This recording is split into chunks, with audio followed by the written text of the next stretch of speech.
everyone. I'm Selena, a teacher and UDL coach with 20 years of experience in education. Today, we're diving into the FTCE ESOL K-12 subtest 047, which is designed for educators specializing in teaching English to speakers of other languages.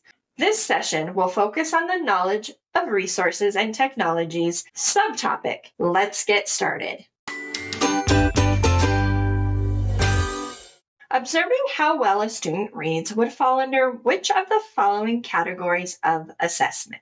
Standardized, formative, summative, or benchmark. Standardized assessments are formal tests with set procedures, often used for large-scale evaluation rather than individual observation.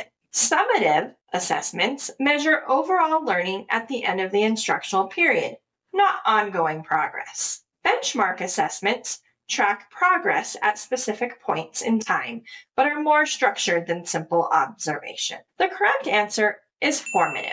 Formative assessments are typically informal and may include observations, discussions, and other means of assessing comprehension.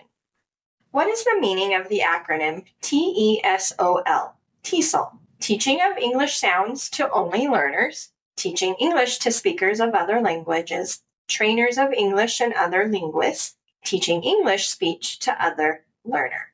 The correct answer is teaching English to speakers of other languages.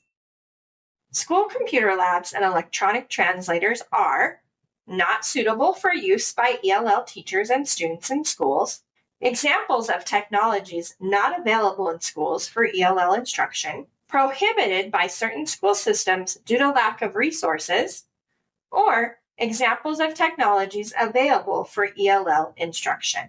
Not suitable for use by ELL teachers and students in school is incorrect because computer labs and electronic translators are widely used tools that support ELL instruction by aiding communication and language learning. Examples of technologies not available in schools for ELL instruction is incorrect because many schools provide access to computer labs and electronic translators to help ELL students with language development and learning. Prohibited by certain school systems due to lack of resources. While some schools may have limited resources, these technologies are not broadly prohibited and are commonly integrated into ELL instruction where available. Correct answer is examples of technologies available for ELL instruction. School computer labs, electronic translators, personal smartphones, personal computers and tablets, classroom computers, and AV equipment are all examples of technologies that may be available in schools for ELL students.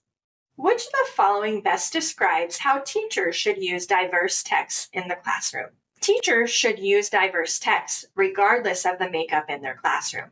Teachers should not use diverse texts in the classroom because there are laws preventing them. Teachers should avoid using diverse texts to prevent general confusion. Or, teachers should use texts that best represent the majority population in the classroom. Teachers should not use diverse texts in the classroom because there are laws preventing them. This is incorrect. While some regions may have restrictions on certain content, there are no broad laws banning diverse texts. Many educational guidelines encourage inclusivity. Teachers should avoid using diverse texts to prevent general confusion.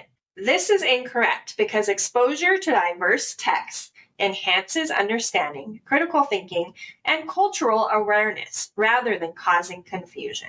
Teachers should use texts that best represent the majority population of the classroom.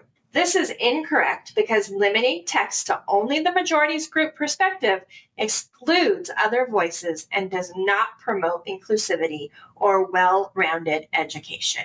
The correct answer is teachers should use diverse texts regardless of the makeup in their classroom. Diverse classrooms will benefit from connecting to characters they can relate to, and less diverse classrooms are more likely to learn to appreciate different cultural values than their own.